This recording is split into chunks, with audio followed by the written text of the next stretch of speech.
You gave your daughter $40,000 for a house deposit. You don't owe a cent of gift tax on it. You were still legally required to file a return. That's not a contradiction. It's the single most misunderstood rule in the tax code, and today it takes about 3 minutes to fix. The two on-screen stamps sitting together is the video's thesis. Hold them for a full second. Here's where everyone goes wrong. They reason from the tax bill. I clearly don't owe anything, so there's nothing to do. But filing and owing are two separate questions with two separate answers. You've got two allowances. The annual exclusion, $19,000 per person per year. Give that or less, and the IRS never hears about it. Unlimited people, no paperwork. Then the lifetime exemption, $15 million. That's what covers everything above the annual number. Form 709 isn't a bill, it's a scoreboard. It tracks how much of that $15 million you've spent. So the actual test is simple. Did you give more than $19,000 to any one person this year? Per person, per giver. Which means a married couple can give $38,000 to the same child, $19,000 from each of you, and neither of you files anything. And the donor files, never the recipient. If someone gave you money, you report nothing and you pay nothing.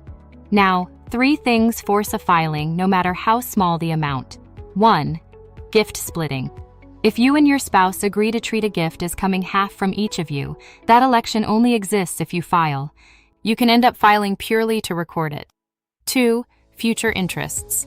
The $19,000 only covers gifts someone can use right now.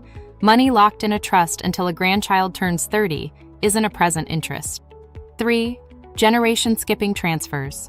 Large gifts that jump a generation have their own reporting.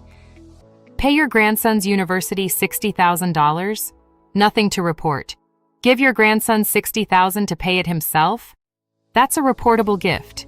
Same money, same intention. Completely different answer.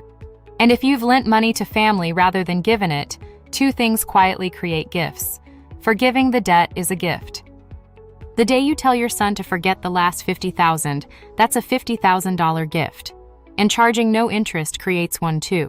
Lend $600,000 at 0%, while the federal minimum rate is 4%, and the IRS treats the interest you didn't charge as a gift every single year. Last thing, and this is the one people get wrong for decades. If you owe no tax, there's no late filing penalty. 0. So plenty of people decide the form is optional. But the statute of limitations on a gift never starts until you file. File properly, and the IRS has 3 years to question your valuation. Never file, and that clock never starts. That's the real cost, not a penalty notice. An argument your family has to have without you. Oh, and as of January this year, you can finally e-file it. So before you move the money, answer one question. Is this a gift or is this a loan? Gifts get reported when they cross the line. Documented loans don't. ChipKey helps you write the loan agreement properly. Links in the description.